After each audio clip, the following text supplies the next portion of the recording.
welcome to everyone. My name is Farhana Yamin, and I'm the coordinator of the Climate Justice and Just Transition Donor Collaborative. It's an initiative which has been going for 2 years now, funded by a number of philanthropies that came together more than 2 years ago and realized that not enough funding was going to those on the front lines, not enough funding was going to intersectional approaches that put people at the center of climate work. So my big thanks to the Climate Justice Resilience Fund, to Climate Works, the Oak Foundation, to IKEA, Porticus, the Open Society Foundations, and to Bosch, who also funded us in the past, as well as some of the larger networks like CECG. So I won't mention each and every one, but I really wanted to say a huge thank you to all of these foundations for funding this work and driving forward a program which is based around trying to shift power and resources to those on the front lines, especially in the global south, and especially to those who've not benefited from philanthropy and not benefited from or have been at the forefront of injustices. So thank you for that. And thank you also to Impatience Earth, who we are a co-project funded by a larger organization called Impatience. A lot of acronyms and thank yous there. A little bit of housekeeping to begin with. Please note that this webinar is being recorded for sharing later on. We're also using Zoom's multilingual auto captioning feature. So if you choose to, you can see captions in your chosen language as our speakers talk. And my colleagues will be posting instructions on how to do that in the chat feature. So if you need any help, please don't hesitate to put that in the chat function. As each speaker is introduced to you, and we have an amazing lineup, thank you to all of them, we'll be putting details about them in the chat function. So we'll be using the chat function a lot, and we'll be asking you as well to make comments, suggestions, share resources, in the chat function as we go along. We found that afterwards, the chat function is a treasure trove of connections, resources, materials, call outs, other events. So we will summarize all of that and try and send that out later on. Our aim is, as I said, to shift power and resources to those on the front lines, especially focusing mainly on the global south, especially work led by those who have been not benefited as well from the skewed way in which philanthropy has unfolded. We're doing that through a number of ways. We're leading a number of learning journeys for philanthropy itself through webinars such as this, through high-level events in person, especially at key moments like the COPs or climate weeks. We're doing a mapping and a landscaping in the form of something called the compendium, which will have a wiki featuring the work of 1,800 organizations. Many of you are in that and know of that work, and that will be coming out very soon. And we're also piloting a whole number of initiatives, including a network for those who want to focus on funding youth. We've pioneered a number of networks which bring together culture, arts and heritage called Culture Corp. And we also have a small grants program that grew quite accidentally from a desire after COVID lockdown was ending to fund participation at the COPs. So through that program, we funded over $700,000 worth of small scale funding in just 18 months to over 141 people from 30 plus countries. So that's quite a big undertaking to go from a cold start to being one of the major funders of activists in the global south, coming to international meetings. Why this topic? Moving money to the global south is in practice quite difficult and is not done at scale and not done consistently and not done in a multi-year way that is needed. So we're very much underserving those communities who need resources the most. And this webinar is about speaking to the real challenges, but also showing that proven and emerging models of trust-based funding for philanthropy exist, and that more and more players and intermediaries are deploying newer models to change philanthropic culture and to really quickly get the money where it's needed. In this context, the importance of intermediaries and regranters are really, really important. I've mentioned many of them are going to be speaking today, many of the pioneers, We know that you will want to get a lot out of this webinar, and what we hope is that after this 90 minutes, you will have a much better understanding of who's using what kind of methodologies, tools, and the track records of moving money to the global south. And it's critical, but it's also very doable, and we need to learn from each other. So I'd like to now just turn over. Have we given all the instructions in the chat function? Sorry, I can't read and chat everything. Please do introduce yourselves in the chat box, who you are, what you're doing, any events that you want to highlight as we unfold things. So let me now turn and introduce an amazing and outstanding leader, Degan Ali. So Degan, please give us a wave so that we know who you are, and we can shift the video speaker to you in a minute. I'm really, really thrilled to introduce Degan, who has become a core partner, Adeso and KujaLink, which you'll mention in a minute, as one of the partners who's based in the Global South and is partnering with CJJT. We've been working with Adeso since last year. Degan Ali is a global humanitarian leader at the forefront of revolutionizing the aid system, so that those on the ground have the money and the power to develop their own solutions and to embed that in the local communities that they work. She's a sought-after speaker and an innovator, translating groundbreaking ideas into action, such as pioneering the first large-scale cash transfer in 2003 in Somalia. She's been leading the transition to global acceptance of cash assistance. Degan's advocacy for funneling humanitarian aid to local actors has helped spur the Grand Bargain 25% commitment. Degan Ali is the director of Adeso, which is an African humanitarian and development organization, and is setting up a number of key pioneering initiatives, including KujaLink, which is what we're partnering with to try and complete the mapping and the matchmaking functions that philanthropy so badly needs. So Degan is going to speak for about 5 minutes about her key work of her organization and set the scene for why more money needs to go to the global south and the asymmetry of climate funding, its impacts and its links to climate justice. So over to you, Degan. Thank you. Thank you, Farhana. Thank you to the team for organizing this amazing webinar. And I'm really excited to be here with you today. Unfortunately, I have a flight to catch, so I won't stay for the full webinar, but I'll try to be here for about half an hour.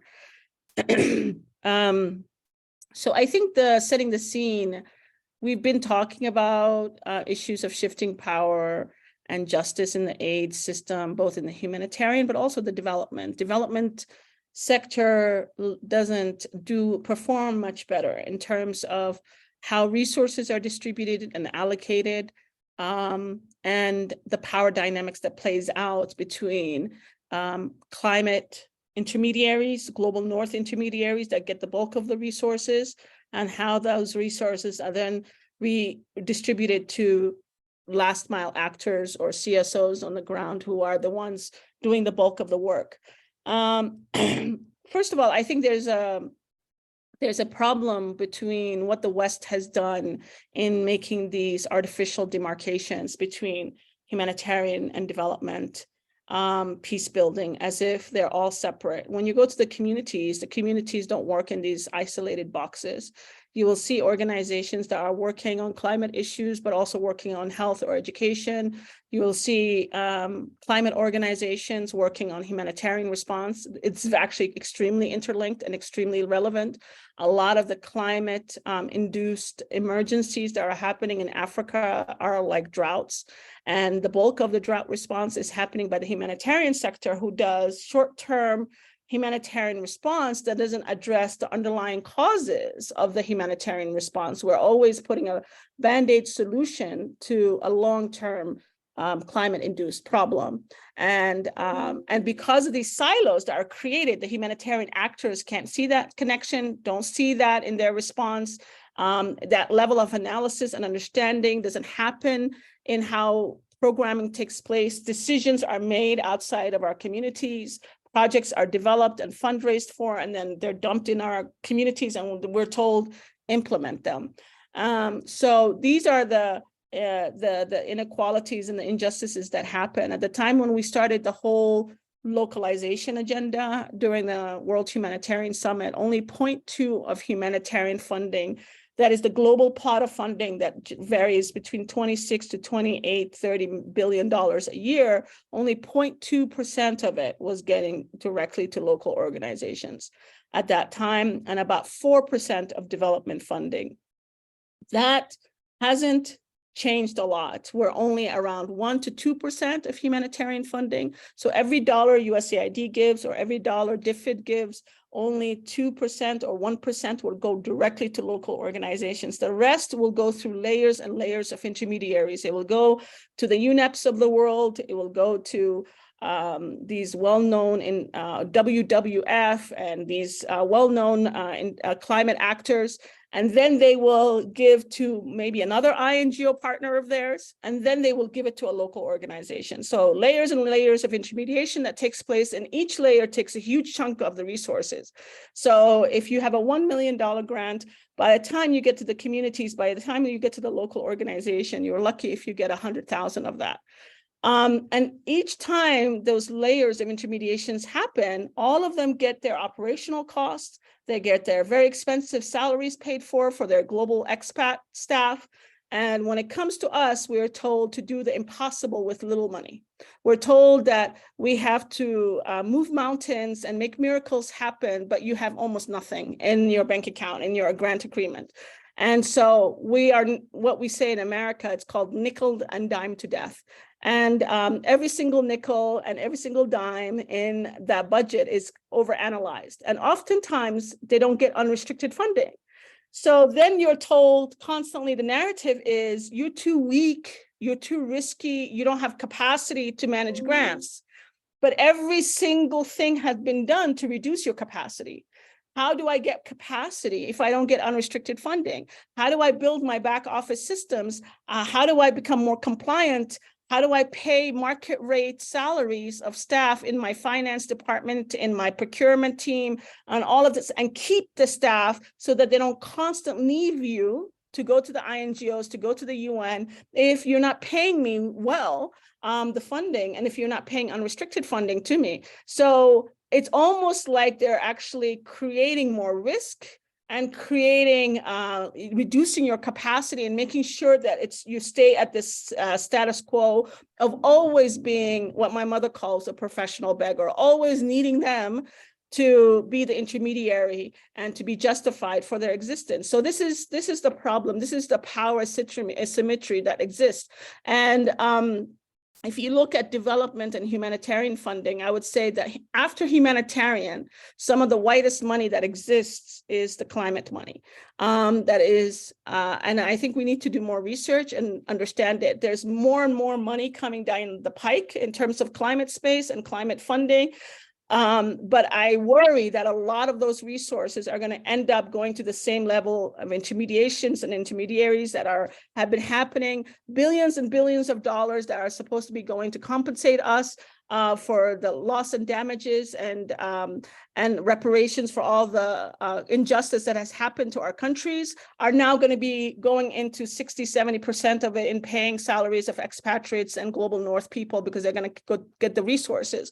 So it is high time now that we prepare the infrastructure like KujaLink that Dawit will talk about, that we prepare other infrastructure that you guys have done, which with these small grants pot of money. We need more funding mechanisms like pooled funding mechanisms. And then we're also developing another infrastructure piece called CORE, which is a private company where local organizations can outsource their back office functions like HR, finance, procurement, the things that make them risky to major donors, so that we don't have this conversation of risk anymore. So that is something that we're working on, and hopefully by mid next year have it launched so that we can take on clients. So it's really critical that we prepare for this, the scenario that's going to happen. And I know it's going to be a free-for-all where all these resources go to the wrong actors. We need to make sure that donors don't have any more excuses available to them of why the status quo should remain. And that is the whole point of these innovative initiatives and the great work that the Climate Justice and Just Transitions Secretariat is working on. So I'll leave it there, but I hope that covers the background of why this is really a crucial issue, but it's also a crucial time where we need to act. Oh, thank you so much, Degan, and thank you for all the work that you're doing and have been doing for decades through Adeso and through many of the networks that Adeso has set up to try and make sure that funding is flowing smoothly and to those who can take it forward easily. And it's time, we did really change this cycle of not having those who are at the forefront get the short change after, as you say, everyone else has taken a slice. And our focus very much in the CJJT has been to try and shift power directly first and foremost, and then the resources follow to those who are based in the Global South. And that's partly what this webinar is about and the work that we're now doing from now in June. So let me just invite Josh, who is there. Josh, you can wave so we can see you and spotlight you. Josh Amponsem is a Ghanaian climate activist and the climate lead at the Office of the UN Secretary General's Envoy on Youth. He's also had 8 years of experience working with young people on sorry, my notes have gone a bit weird. Discard comment. On the climate action, disaster risk and resilience building. He founded the Green African Youth Organization, GAYO, and we're very privileged and very thrilled that we've been partnering with you over the last year or so. And over the past year, 2 years, Josh has raised over $500,000 to support grassroots youth-led organization, and he's continuously engaged in advocacy to shift climate philanthropy to youth and locally led organizations. So Josh has kindly agreed to moderate this session and to also, thanking you. And as I said, Dom, who's going to moderate the virtual chat functions as well. So over to you, Josh. Thank you very much. Thank you very much, Farhana. It's really exciting to be here, and absolutely hats off to Degan Ali for such a wonderful opening. And I've been looking at the chat to see who is here, and I can absolutely know that we can't see faces, but I know that a lot of people were nodding to your words. And that is because there are a lot of people in this webinar who have started initiatives by themselves, running organizations, running networks, and have to fundraise and always having to seek sort of a validation from organizations in the global north, mostly Europe and US, or sort of Canada and those, to validate the work that they do, even though they are the experts on the ground, right? And when you did mention about loss and damage and how the funding is needed, immediately I also saw Salim is in the webinar, and he is sort of a big champion for the community. So hats off for all these amazing people who we have here with us today. And it's going to be an exciting webinar, and also to remind us that the reason why we are here really is also to make it clear that though we see that we can make progress from here, there are some nuances which we need to talk about. There are some challenges we need to talk about and understand much better what these challenges are and how to overcome those. And we also want to make sure that we're keeping our focus with, of course, CJJT is very championing on shifting philanthropic culture and infrastructure to really support the greater transfer of resources to Global South movement. And in my own words, I also say locally led organizations who really are first responders to any of the crises that we talk about and any of the challenges that we talk about. So very happy to have all of you here, and we will have a series of questions to our amazing speakers and panelists who are with us today. And with all of that, we would really appreciate you dropping questions in the chat, dropping your thoughts in the chat to keep the conversation going. So you go into a listening mode, but also when ideas pop up in your head, please drop them in the chat so we can capture that. So thanks for that. And I will start really by going to Maria Reyes, who is Maria, you've worked with Fridays for Future. You've been sort of a pioneer with the MAPA community. And for those who don't know what MAPA is, it's most affected people and communities. And through your work, it's really important to understand you've done fundraising, you've worked with most affected people in areas, you've worked with most vulnerable people, but you've also engaged in international spaces, which is not always the case, to be able to work very grassroots and work internationally and still keep your connection. So I'll come to you with a very sort of plain question around what are the current obstacles in directing and moving money through Global South in a very timely manner. But what are the limitations that you've heard from funders? What are some of the mindset that donors have that make this practice very difficult? And I would also, of course, go to Aditi, given your work with Impatience to talk on this. But first, Maria, I want to hear from you on this. Hi Josh. Thank you so much for being here and moderating this. And thank you for the CGDP people for inviting me to this webinar. I could be talking about this for hours because I have lots of accumulated frustration about fundraising for people in the front lines and grassroots. But I think the challenges start when we talk about accessing the funding.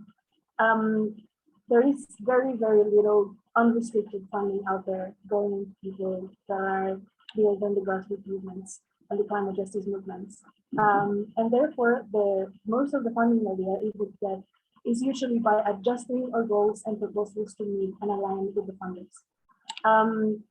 Sometimes it's useful because it provides us a path for like refining our objectives, but most of the time it also ends up being a way for like shifting what we actually want to do to make it align and and match with what the funders want to fund. So we end up doing what funders want us to do and not necessarily what we want to do with that money. I think that's the very first challenge. Another challenge is simply connecting with funders. I believe that it is extremely difficult to maintain first of all, start relationships with funders, especially when you are in the very grassroots level. And once you have access that, you realize that it's just the same group of people over and over again, meeting with the same funders. And if we do not have the intention to redistribute those connections and the power that those connections give us, I believe that we're just creating elites of people that can access this funding and can benefit from it. So how are we addressing this? I believe it is important for funders to realize that it is not only who you're funding, but also how you're funding them, and making sure for us from the movement side that we are creating structures that can be scalable and replicated by others, and ensure that these structures account for repeated leaderships so that more people can also be in touch with the funders and benefit from it. Another huge challenge has been securing funding for security and safety and well-being. I cannot express how incredibly frustrating it has been to explain funders the connection between climate action and humanitarian work, and why it is so important to also be putting money into organizations that are creating this security structure for the movement. I'm afraid to tell you that if you are funding the movement, if you are not willing to give money for safety and well-being, you are creating a gap. And you are creating a gap for putting people in danger when you are giving them money to go out there, organize protests, mobilizations, attend conferences, but later, especially when we work with people that come from most affected people's areas, we work with people that are usually opposing oppressive governments, that are opposing fossil companies, that are opposing hidden interests of people that have a lot of power in our regions. And by going to this conference and organizing mobilizations with the fund that we're giving us, we are putting ourselves a target. So definitely putting more money into security and well-being, I believe, is one of the biggest things that need to be done. And there's amazing organizations like Climate Activist Defenders who have been trying to do this, and with your help, we could be more successful. Another huge challenge has been core funding and staff costs and living wages for climate activists. Again, if you are funding climate activists, if you refuse to give core funding, you are again creating a gap and creating the path for burnout for people. Because then we need to look for a job to be able to fund our activities and survive somehow. And well, we're humans as well. We need to pay rent, we need to pay our insurances. Another huge challenge has been the power dynamics with funders. It is very common to feel like funders are looking down to you when you're having these conversations with them, and that they do not recognize the importance of having youth-to-youth trusted structures. We don't necessarily need intermediaries giving us the funding.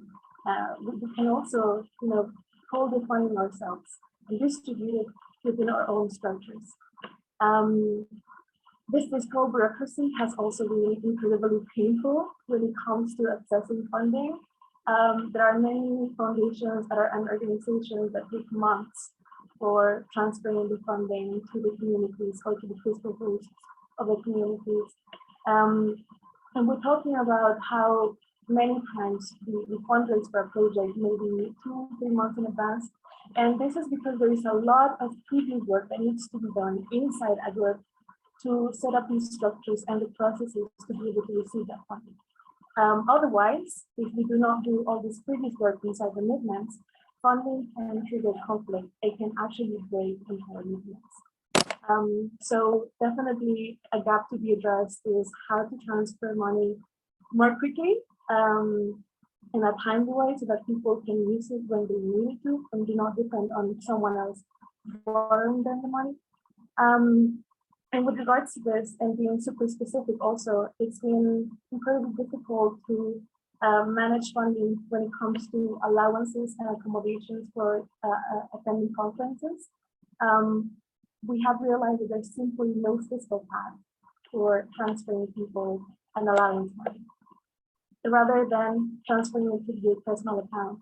And for me, that's fine, because I have the privilege of living in a country where there is some type of fiscal regulation for people that do freelancing. But in most countries in the global south, that is not the case. And receiving money in your personal account to something that is climate related can put a target on you.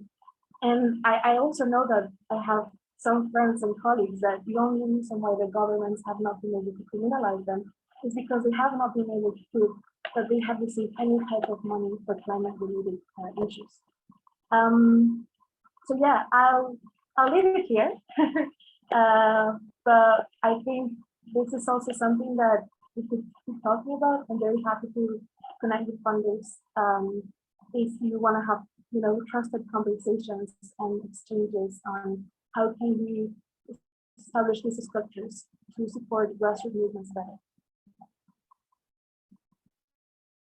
Thank you very much, Maria. I mean, several points that we could branch into it and go deeper. I want to go to Aditi soon, but I think there are a couple of things I really wanted to mention. One is risk, right? There's risk in the work that young people do, activists do. There's risk in giving them money. It was like you want to support, but in supporting them, you could also put them at risk. And then there's not enough support going to the risk in that, which I think is very important. So these are very sort of fundamental things: risk, de-risk, and of course, well-being as a very core part of what you're talking about. And there's not enough resources that is available for well-being for activists that we seek to support in terms of course, all the work that they do, being able to convene, strategize, and also take good care of themselves for the work that they do. So that is very, very important. Aditi, I mean, you had the sort of philanthropy work at Impatience Ed. You've worked with CJJT for some time now. This is really great partnership.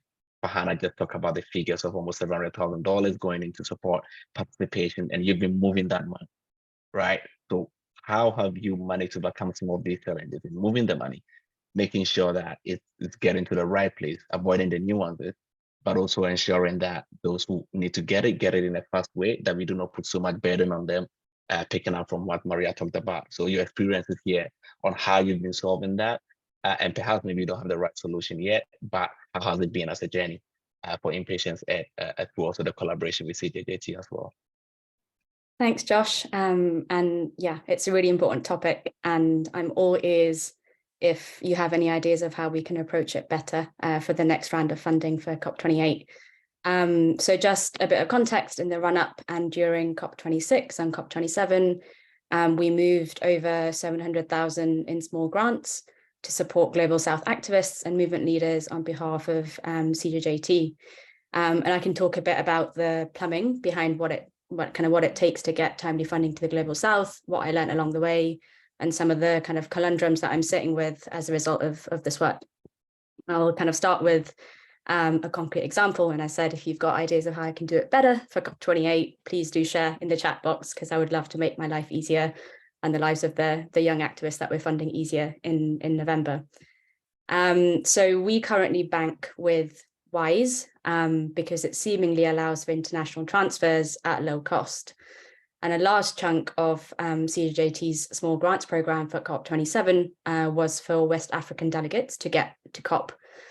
So that's kind of countries like Benin, Ivory Coast, Togo, and they all used the West African franc currency. And at that time, and still currently, WISE, our bank, has paused all transfers to the West African franc currency. So we had to get really creative and messy in order to move the money to these delegates to make sure that they could get to COP. And so I began using kind of intermediaries to varying degrees of success.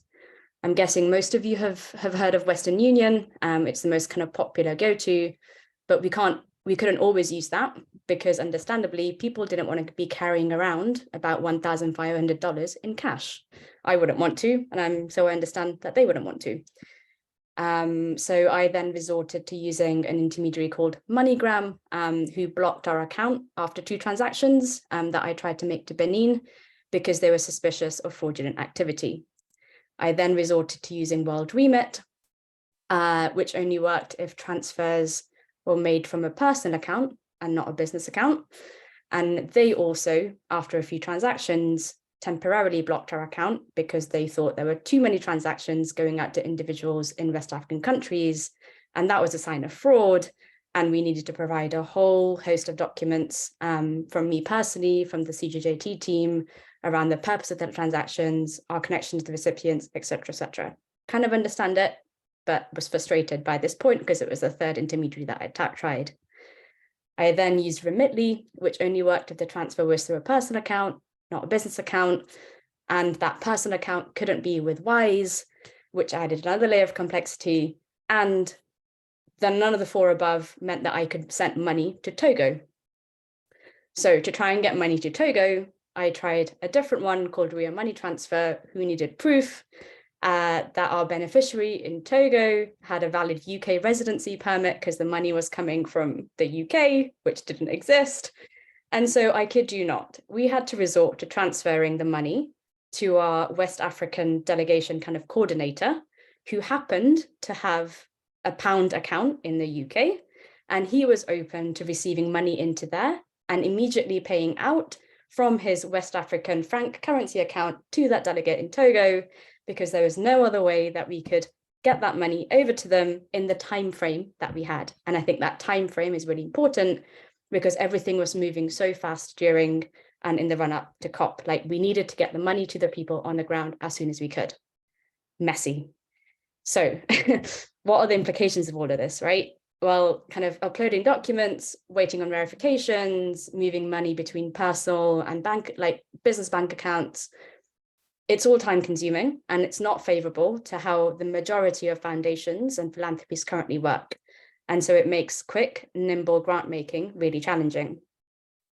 The way in which we got money out to these incredible youth activists and COP delegates from the Global South, it was full of risk. We definitely bent the rules, but it was also full of trust in our Global South partners and a belief that this work was really important. And we had to use our power to get creative about how we made that happen. When we talk about philanthropy, shifting power and wealth, I guess this was what we were trying to do in the process, right? We, in the scenario that I kind of listed out to you with all these intermediaries and personal accounts and business accounts and all sorts, had the power to take on the risk of moving money into our personal accounts. We had the power to kind of trust the coordinators on the ground that we were working with. And if it went wrong, which thankfully it didn't, across the 700,000 that we moved, losing 1,000 here or there was worth the risk for what we learned along the way about the realities of trust-based and nimble philanthropy. So I can't speak to what the process would have been like if we tried to go through kind of more traditional banks, such as HSBC or Barclays here in the UK, and maybe it would have been easier. But we're also trying to be conscious of not holding our money in banks that are key players in fueling the fossil fuel industry, right? And that brings me to the next conundrum. I personally think that it's really important that foundations and individuals move their endowments away from the likes of Barclays and HSBC, because that money sitting with these banks is undoing all of the climate philanthropy that you're engaging with. But the issue is that if these banks have access to better infrastructure to allow payments to folks that we're trying to fund in the global south, is it more important and urgent to divest, or is it more urgent and important to fund nimbly in the global south? And at the end of the day, I think the structure or the infrastructure of the international banking system and kind of the systemic issues within that when it comes to racialization and politics and all of that is what made it really hard for us to get money to individuals in the global south countries. And I think it's a big and unrealistic ask of me to say that we need you to all take to the streets and overhaul how and for whom the global financial infrastructure works. But until that happens, we as funders and power holders need to become more creative, take on more risk, add flexibility and trust-based approaches to our grant making, or invest in helping create more global south-based intermediaries. Thank you very much, Aditi. I think everything you shared, to some will be like, oh, that's really didn't think backwards about how difficult it is to get money to me and to get money to the people that I work with and to get money to people I wanted to take to an event and all of that, which is true.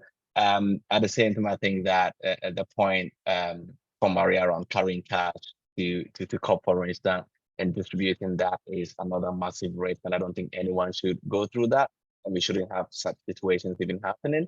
And I think this is a very good way to take us to the next segment of the event. And already Impatience is doing great with CJJ. And sort of in your last statement, what you said, Aditi, is the key point, which I personally take a very big interest in the work I do. We need to create more strong organizations in the global south who can host and redistribute resources in the currencies, in the networks, in the banks, institutions that are closer to them and that are much easier and less risky, right? And until that happens, we're just going to be going around this game. But while we're trying to go around this game, some folks have had a very brilliant way of doing certain things, which are very inspiring and beginning to challenge the status quo. And that will be sort of the next session. That's what we'll be talking about. So I'll start with Mauricio from Hero, and I think Hero launched not so long ago, but you're gaining sort of popularity very fast, and that is very inspiring. And that sort of within the youth movement, a lot of people are turning to you. But Mauricio, your own personal background has been really sort of a movement build, and I think that also speaks to what Hero is doing, being able to bring people together, strategize both politically, but also mobilization in terms of resources. So that is very, very inspiring. And now you have Hero. So just quickly, how is your initiative tackling some of these gaps that have been talked about? How are you doing it differently? And what does this give to the future of sort of the global financial infrastructure and philanthropy? Yeah, thank you, Josh, Farhana, and the team for creating this space and inviting us to be part of it.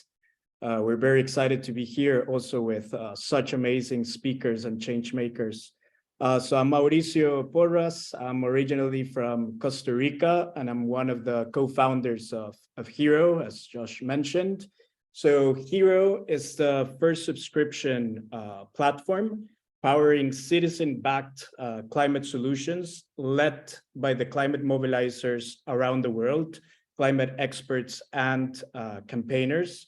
So to go to your question, basically there's a research from Pew from a study of 17,000 people in 17 different countries that says that 70% of those people surveyed acknowledged that they were going to be affected by climate change in their lifetime and that they wanted to do more for climate but they just didn't know how. So what is the problem? We have all these people that want to do more, but there is lack of political momentum and will to enact those solutions that are already available, but are not being implemented at the speed and scale that is needed. So we saw an opportunity. Basically, climate mobilizers around the world have proven to have an outsized impact on climate policy and these solutions. They could accelerate the enacting of these inclusive and effective climate solutions at scale if they had the financial resources, as we're discussing, to focus more time on their work, especially those mobilizers in the global south. At HERO, we believe that this is one of the most important jobs of our time. And unfortunately, it's not being paid. So we said, okay, let's get our hands on deck. Let's see what we can do and how can we disrupt a bit what's going on. So basically, we created a trust-based funding model to accelerate change.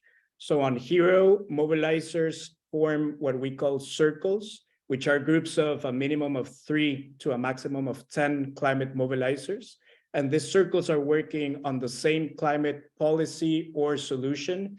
For example, the LATAM Feminist Circle, which is working on a regional agreement to secure the rights of environmental defenders in LATAM and the Caribbean. The Indigenous Rights Circle, for example, working to protect indigenous land rights in the Amazon forest. And every subscription through HERO at herocircle.app goes towards providing a stable monthly income to these circles to cover their basic living expenses.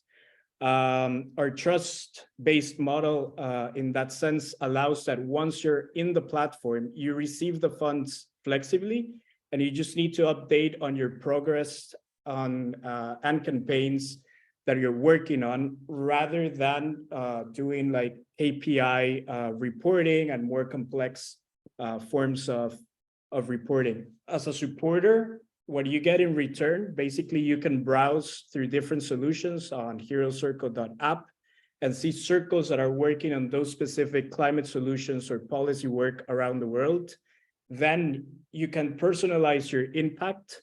You can choose between distributing equally your subscription and also to support specific circles, maybe to a cause, a region that you care the most about.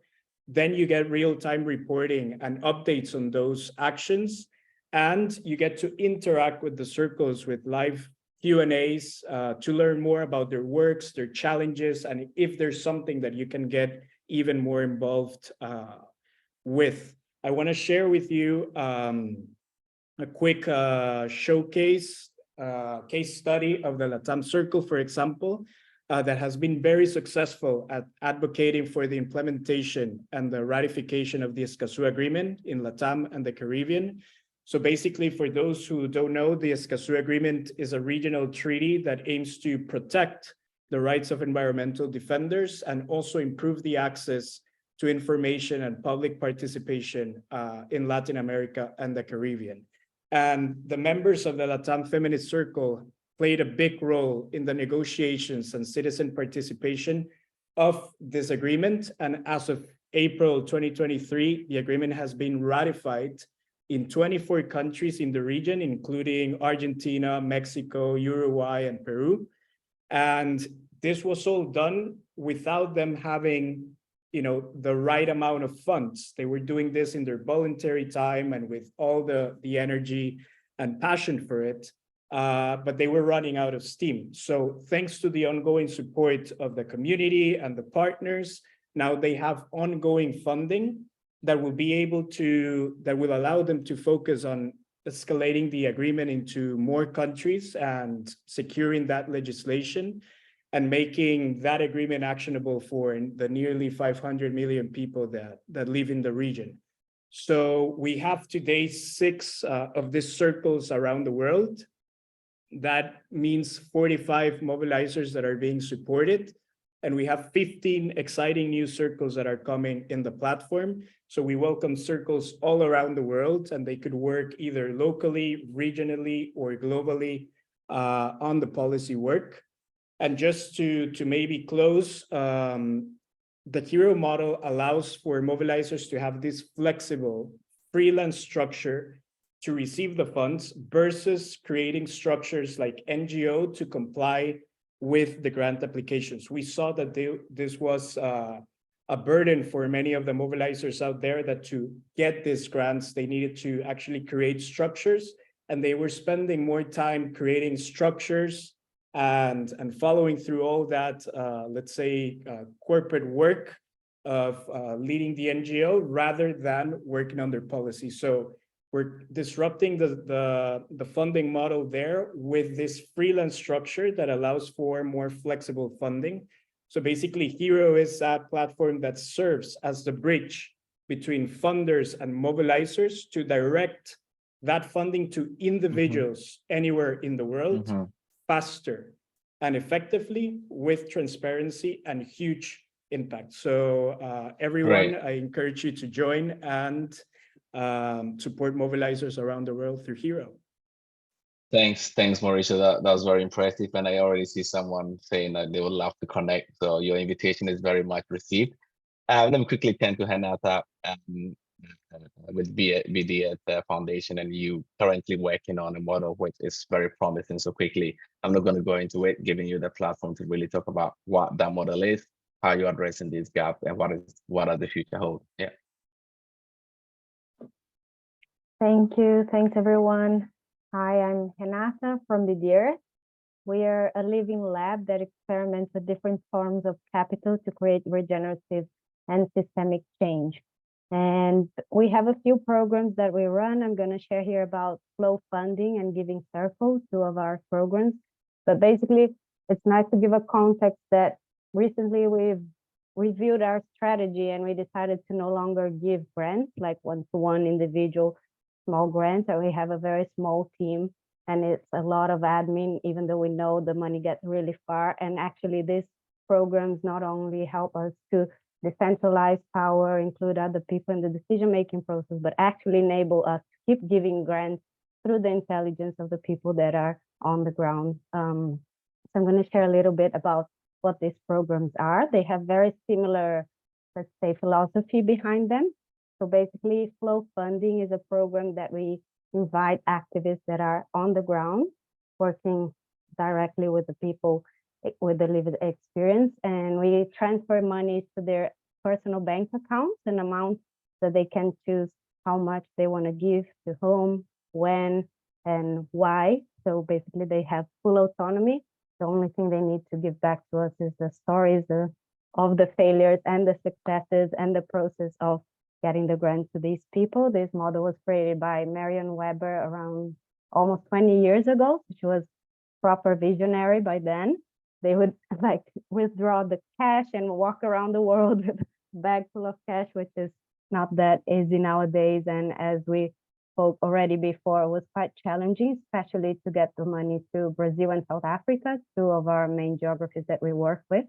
So there was a big learning on that. And then Giving Circle, on the other hand, is a similar approach, but in a collective way. So basically, we also invite activists that are in touch with people on the ground. And in both cases, we're working mainly with women, actually only with women. We like to channel our money mostly to women.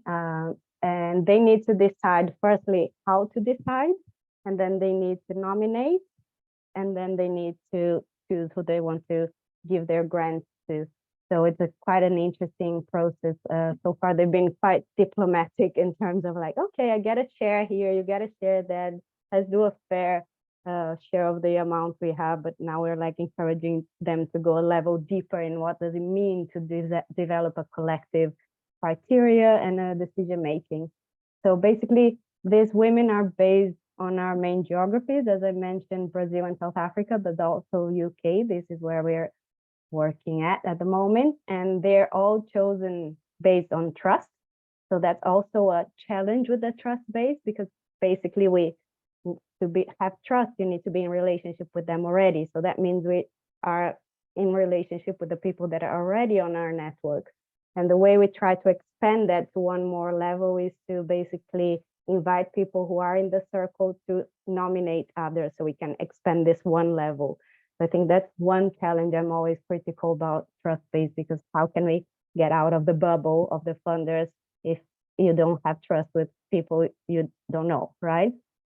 And within the programs, we try to offer a holistic approach in terms of the support we give them. So beyond the putting them in this decision-making position, we also give them a stipend for their time and their knowledge. We didn't used to do that originally based on the original co-funding model, but we understand it's so important to recognize them financially. You all said how all this work are so important and not financially recognized. And we also offer well-being sessions. We also mentioned here how that's important, and we don't have time to take care of ourselves, especially if you're dealing with urgent tasks every single day, right? And basically in that way, we can reach grassroots who would never be able to apply for funding. Sometimes they don't have internet access. We tap to this intelligence of the activists that are actually on the ground instead of us working from our homes and our office. We basically let go of this power that comes with being in the funding position and just trust and detach from whatever is going to happen. Sometimes it goes to a random geography, and that's okay, and we learn from that. And what we want is basically them to keep striving, to keep able to keep doing their work, not needing to look for another job, and then just have inspiring stories that it can improve this impact, but also inspire other funders to join. So that's great. Thank you very much. Yeah, thank you very much, Renata, for that sort of very inspirational trust-based approach, which is of course very great, but also sometimes has its own challenges. So your criticism is very well much something that we can all align with. Quickly moving into Dawit. I mean, Dawit with KujaLink, you've been a hero for many organizations in smoothing operational procedures to make sure that things can move better, properly, effective. And with KujaLink, sort of the question now is, how is KujaLink going to address these gaps? And also thinking around, for everything you've heard so far, what are the key points that KujaLink will address, which is sort of something that has not been done yet? Sure. Yeah, thank you very much. And I just want to say hi to everyone who are participating. And before I get started first, I want to thank the Climate Justice Just Transition Donor Collaborative, Farhana, Dominique, Catherine, and Yasmin, and Leah for doing an amazing work and having this webinar. So as I was introduced, my name is Dawit. I'm the community manager at KujaLink. And we've heard some thoughts, on the barriers to direct funding, specifically having to do with the Global South, as Degan and Farhana mentioned, and other panels as well too. And as you said, the main question here lies is, where do we go from here? So let me share in regards to what KujaLink is trying to do. So at KujaLink, we try to address two specific issues. One on the funder side, and the other one on the civil society side.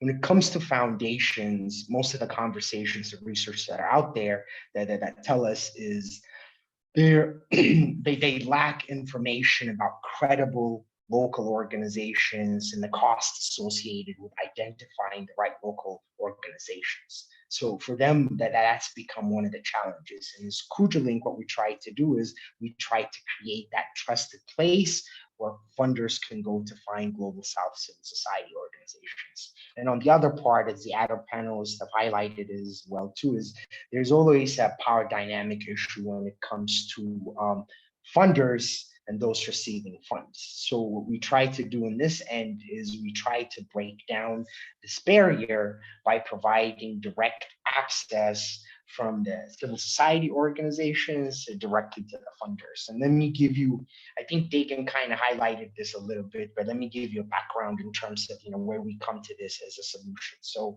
we're a platform that is committed to changing the funding landscape for the better. And this is based out of the 30-year of experience we've had from Adeso as a community organization.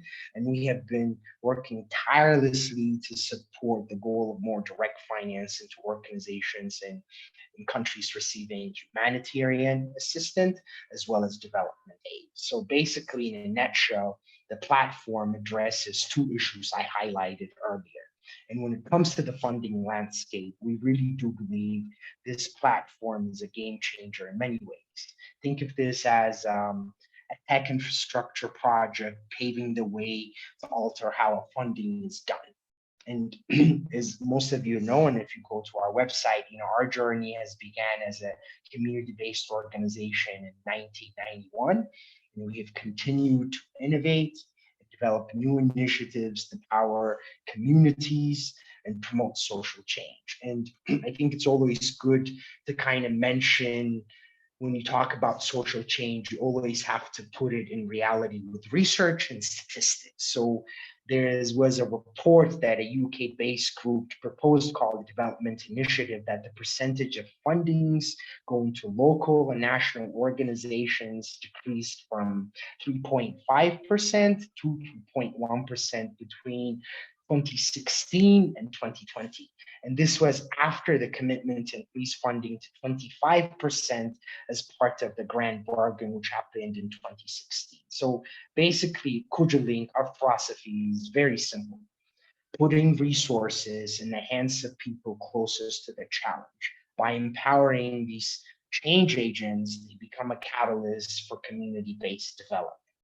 So we have seen firsthand, how this approach can be more effective, sustainable in promoting social change and empowering communities. Let me give, so for example, I think when it comes to the climate resilience, anything related to climate, I think there's only like 2% of philanthropic foundations donate to climate justice organizations. So by providing, one of the main philosophy, by providing direct funding to civil society organizations in the global south, we can better respond to community needs. One, investing in organizational capacity, and building and promoting transparency and accountability. That we believe by supporting civil society organizations in a more impactful and effective way, that we can maximize their impact. And when we maximize their impact, the end result is they'll be able to better serve the communities they work with. So let me just take a little moment here to specifically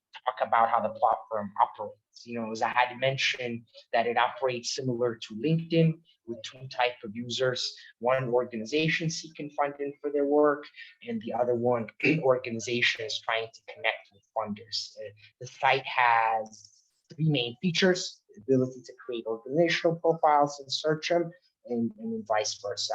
One of the things that we're trying to do as part of the development is we are designing a custom-built search for functionality tailored specifically to the development sector. And this feature will allow both parties, the funder and those seeking funds, to do a deep dive in. For example, you can do search by sector, like climate, geographical location, or leadership structure. So one of the things is we're planning to do a public launch by the end of the year or early next year. At this moment, we're in our soft launch phase, and we are onboarding civil society organization networks and their members, and foundation and their grantees. And I think due to the time constraint, I'm happy to share more information and answer any questions in the Q&A section, but I'll go ahead and post my personal email and our regional facilitators, to give space to others, and you guys can go ahead and reach out. Thank you. I think we might have some time constraint. Thank you. Thank you, Dawit. And do share those details in the chat. It's already up. Great. So thanks a lot for sharing that with us.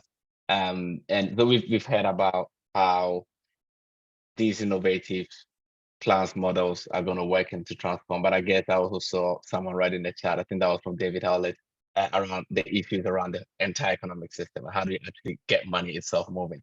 And that is what we just be talking about the next segment of the webinar, which is how do we actually shift the philanthropic culture? How do we move money, and how do we build those sort of intermediaries, rate granters in the places where money needs to go? And I'm going to start with Sarah from Climate 2025. And I know that, Sarah, you yourself, your own background, have come from social movements, and you understand some of these challenges and nuances.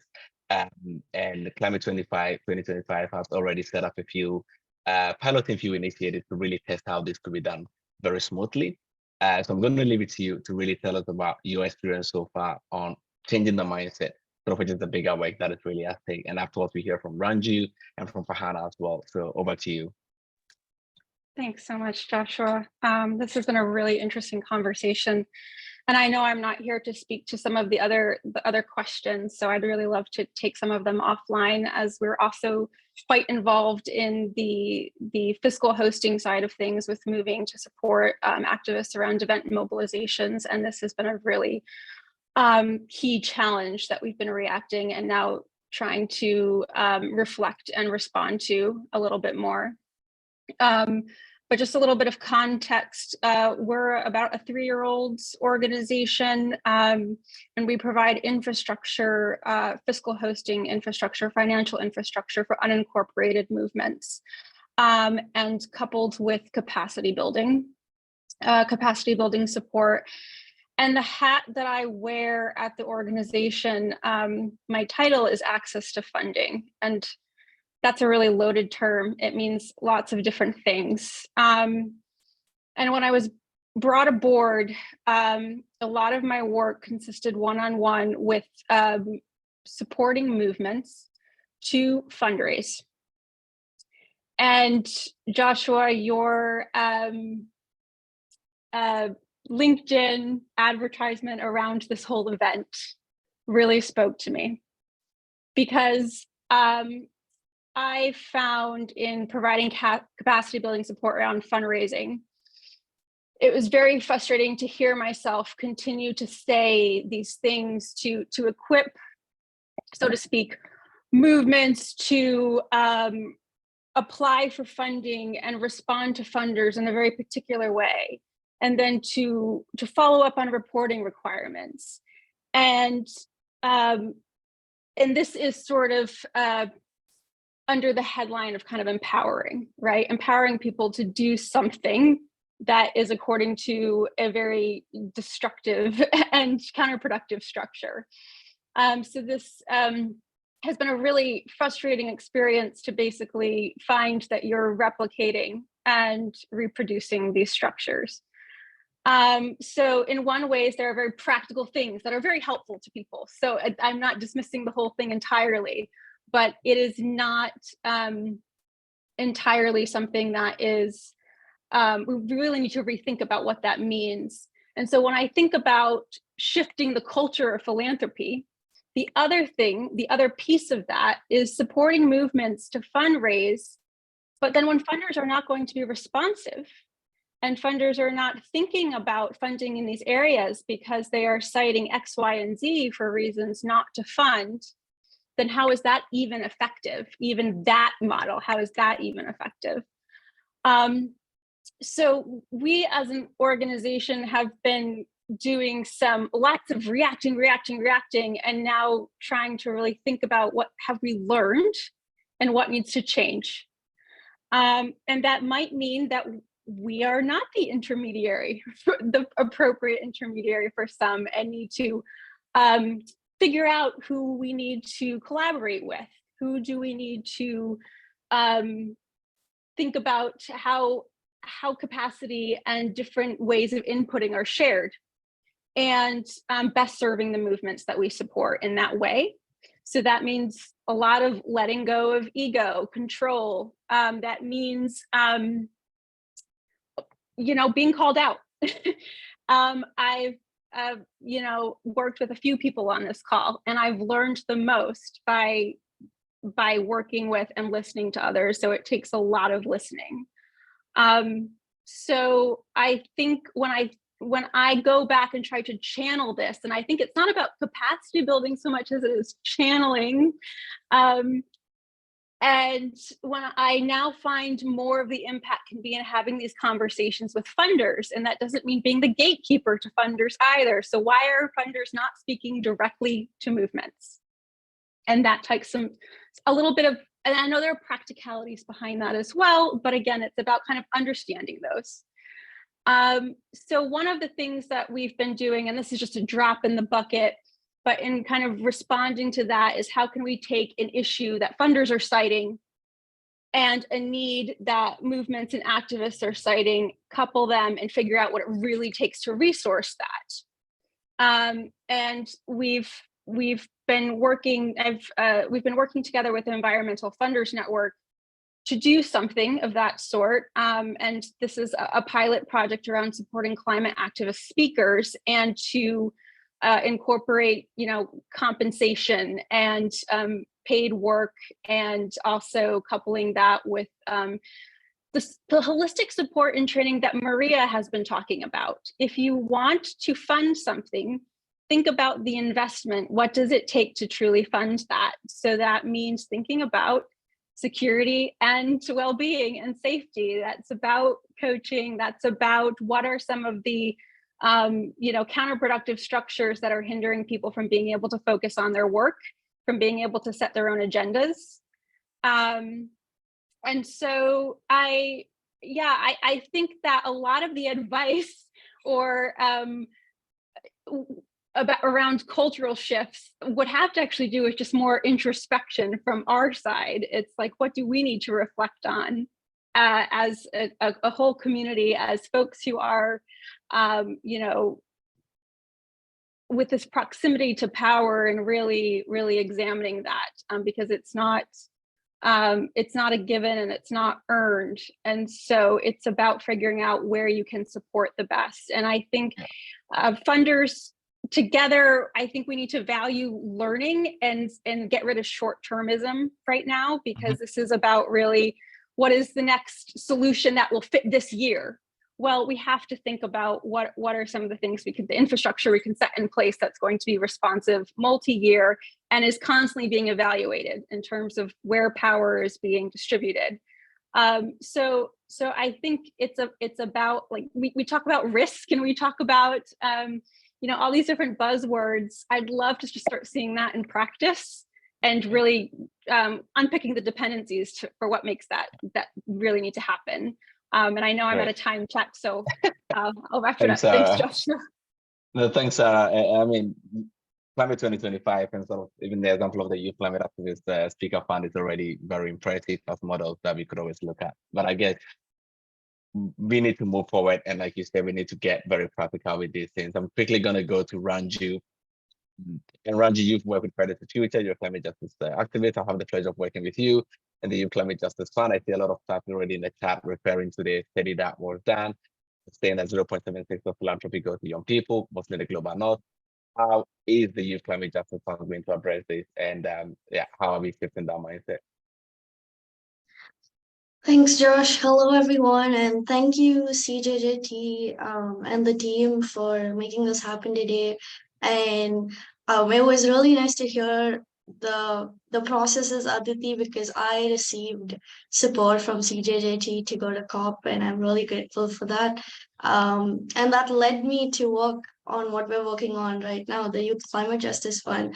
And to what you said, Sarah, the Youth Climate Justice Fund, we hope to exist to make those spaces of introspection, to hold philanthropy accountable, and to innovate with philanthropy to come up with youth climate justice solutions.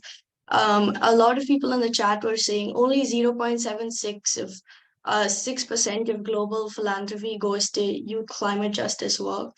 And 158 million would be needed annually to support youth climate justice work in the global south, that is at the level that is currently being given to North America today. And you can find this information on the study that was the Youth Climate Justice Study. And a lot of the problems that were spoken about, security, well-being, someone spoke about tax regimes. In a lot of countries in South Asia, in China, and in the Middle East, along with tax regimes, governments or policies just do not allow for re-granting, and youth climate work is discouraged. So how do we navigate these spaces to come up with solutions where young people get the resources? Because if it wasn't for us, we wouldn't be having this conversation today. Climate justice wouldn't have become as big as it is today. And millions of young people around the world, they go to school, they go to university, they have jobs, and they do climate work on the side. But there's a transition that's happening globally, and we need to make this work the priority. So in our study, we understood that there needs to be youth-to-youth leadership support and capacity development, because we don't have time for due diligence to see how to make pitch decks that meet the donors' needs when literally our homes are flooding, right? So how can we come up with solutions or teach young people how to write grants, what is needed, what are the different tax policies, if there is legal support. And there's also, most of the grants globally are in English, and a lot of people, the most affected people by climate change, a lot of them don't speak English. So how do we make granting accessible to people? So that is something we want to work on. And there is a lack of flexible and multi-year funding. Almost everybody has reiterated that. So how can we work with philanthropy to ensure that there is flexible and multi-year funding given to youth groups in different countries? And also convening support, which CJJT has really been championing. How can we mobilize young people or organize spaces for people to come together like this to discuss solutions, best practices, to take this work further? And also how to build trust, because there is a lack of trust from funders, and age or inexperience shouldn't be a barrier anymore at where we are right now. So how can we build trust? And then safety and security. For example, in India, you can't receive international grants very easily. A lot of leading environmental organizations are using their licenses to receive foreign funding. So it'll be important for philanthropies in the global north to put in effort to co-create and help mobilize domestic funders to sort of fund youth climate solutions or climate solutions in general if they cannot fund directly. So the Youth Climate Justice Fund, we're going to be a participatory grant making model with youth, right? Our first grant making cycle we're going to launch in July, and then we soft launched at COP27, and we're officially going to launch at New York Climate Week, but our applications will launch in July. And we have a steering committee of incredible youth climate activists from across the world. And in our first cycle, it's going to be a participatory model with these activists. But in the future, we hope to involve grantees, but also the applicants to sort of participate to decide who the grants go to. We want to give small grants and larger grants to help set up the capacity building and re-granting initiatives in different countries in the global south. And we also want to build credibility between movements and philanthropy. And through this process, we'll be contributing and improving diversity, equity, and inclusion to mainstream it in philanthropy.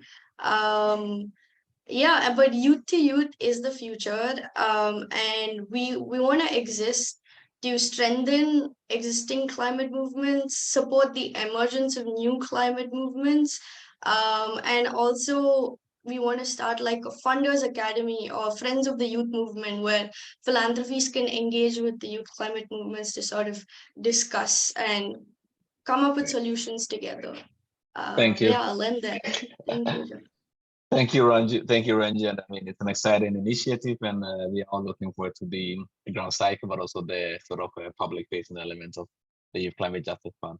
Farhana, I will turn over to you now, specifically for CJJT, how the journey has been, how shift is looking like. What can we expect also for CJJT's work in the future in terms of strengthening the roles of granted intermediary in the philanthropy world?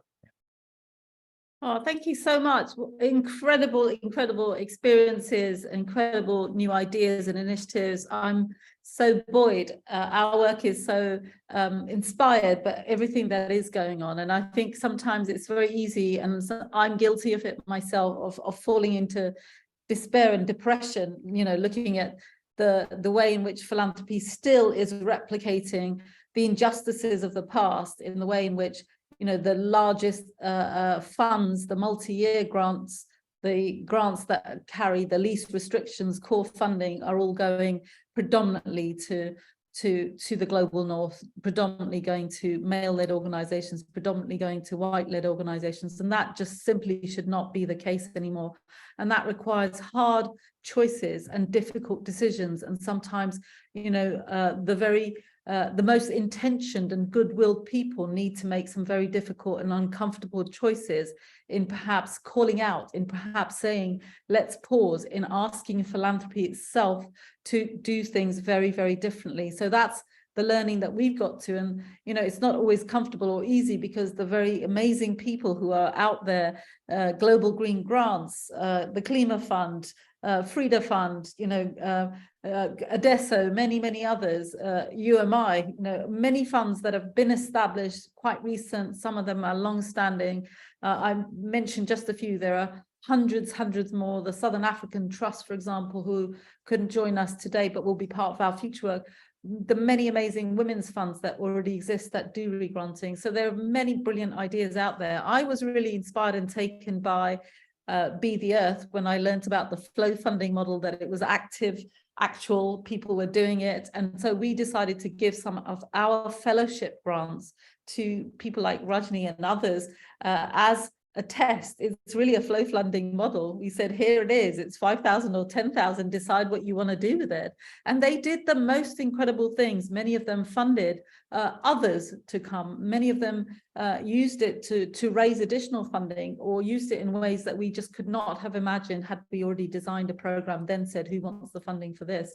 So moving away and shifting power requires us sometimes to make fewer decisions, requires us to trust, and requires us to fund a very diverse looking set of grantees who themselves may be going on to regrant. Likewise with the model that Hero has pioneered, which could be very, in our view, very rapidly scaled up. You know, how brilliant it is that someone could have money directly in their bank accounts to recognize the value of the work that they're doing in caring for the planet, as opposed to, you know, that being a part-time add-on that they do on top of their jobs. That is their job, and that should be recognized again. And the criteria, the metrics, the KPIs attached to caring for the planet and caring for each other is the economy that I'm looking forward to creating, and philanthropy needs to play a really big part. I think the other exciting news, just in terms of what we're seeing and doing, is that so many of us, you know, there's still 100 people here on this call. There was about 130 at the peak of this 90-minute webinar, and as I said, 371 organizations and individuals signed up, a third of whom were philanthropy. So philanthropy is listening, it is changing, and new people are coming on board all the time. And I would love to give a shout out to Aditi and her colleagues at Impatience Earth, who have co-organized this webinar, and whose job it is actually to raise additional and new sources of funding to bring new philanthropies on board, bring new high work net individuals on board. And so I sense that the shift is really happening. Our focus between now and for the next couple of months is really intensifying building the infrastructure that is missing for all of the brilliant things that are happening, to then first of all keep going, learn from each other, keep going, and not to have to start the wheel, you know, reinvent the wheel, but to get multi-year, very large-scale funding rapidly. As we've heard, too little funding is going to the Global South. That's 2%.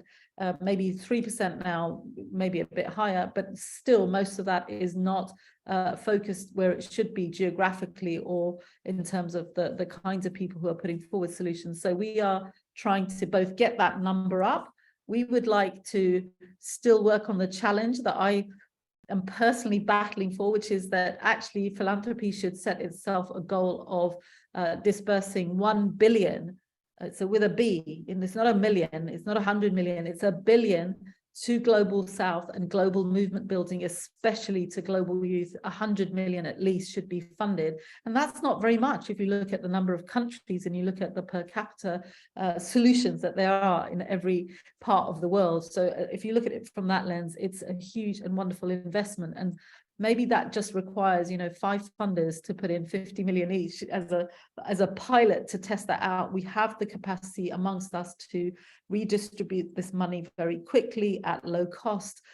it isn't also just about moving the money in very large amounts, which some of the newcomers to philanthropy are doing. And again, all money is welcome, but sometimes, skewing an existing already skewed field is, in my view, adding to the inequities and adding to the competition and adding to the being left behind. Now that philanthropy's arrived and all the money goes to very well established NGOs with budgets and with grant making departments and fundraising departments and teams attached. And I think we really need to shift very quickly to supporting the new movements that have come, largely led by and for the Global South, largely by much younger people, largely by those who are working in an intersectional way, which helps join up the very different siloed movements that we've had.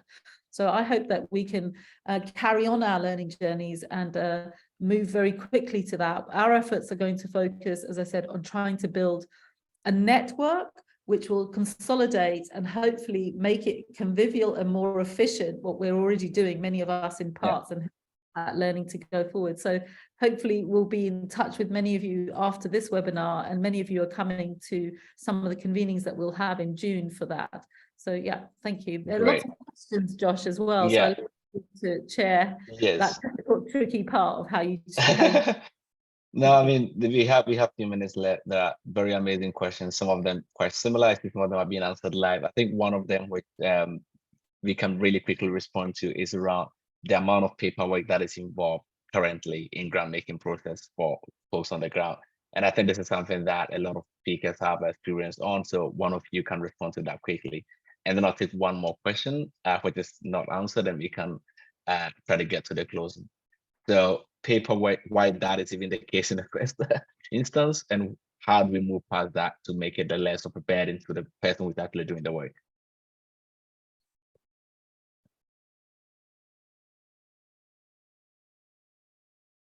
Anyone to respond to that? Can I jump in on that? Perfect. If that's okay. Yeah, so we have a community of practice alongside other funders that have been actually exploring what's the minimum paperwork needed legally to be accountable to charity commission, taxes, whatever. And it's actually so much less than we think. So basically, if we can spread that, we made a shared folder, anyone can have access to templates. And actually, someone yesterday told me they changed their 10 pages contract to a 2 pages contract based on these templates that were shared. So I think the more we can make those open source, and if someone paid a very fancy, expensive lawyer consultant to give them the information they need to be able to put this contract due diligence together, just don't keep that to themselves, which was the case with one of the people that are members of this group had done that process for months. And then basically in one session, they shared all the knowledge. So I think it's keeping sharing the knowledge between the funders, because there's this fear. Whenever there's a gray area, there's a fear of doing something illegal and being audited and the risk. But basically, I think we need to share the risk, and also eventually people that are the grantees or the activists on the ground, if they have access to that knowledge as well, they can also challenge. There's a resource called the 10 Radical Action that I really want to recommend. It's called the Radical Flexibility Fund. That is really interesting because it gives questions both for funders, but also for grantees to challenge their funders. So I think, of course, the position of power has a lot to let go of and detach and trust. But I think if funders are always being pleased and hearing what they want to hear and making them feel they're always right, they'll never change their behavior unless they're challenged. Thank you, Renata. That was very spot on. And then there's another question which I'm keen to hear your thoughts on, which is around. So there's already ongoing work, and Natalie, you said it, like Rainforest Foundation and others who have all these fields of great foundation. So when you Google, when you look at the fund and you say this is a good fund, you get a response that says, oh, this is a good fund because they have a transparency seal and they have seal from this entity. So all these sort of metrics that are being used. So is there any reference point of what you think is going well, who is doing it right, and what is missing? And I guess throughout the course of the webinar, we've talked a lot about what is missing, but keen to hear, do you have something where you feel like this is close to what we're trying to think of? And it could be your own initiative, and you can sort of wrap it around what your initiative really you think is trying to address some of these things as a good sort of case study. So that'll be the last one. And I think in responding to that, you can also give your final words as speakers to the audience on, what can we look for in terms of your different initiatives. And if you have a call to action, I really love Farhana, the 1 billion, the B, not an M, and getting everyone to really rally behind that as something that needs to happen. So if there are those kind of key advocacy points that everyone on this webinar can really work out there and campaign and join in asking for that, that'd be great to hear. So final words and also case studies or good examples that you think if there's someone doing something right. So I leave the floor to whoever wants to go. And of course, Farhana, you can take it away with the closing.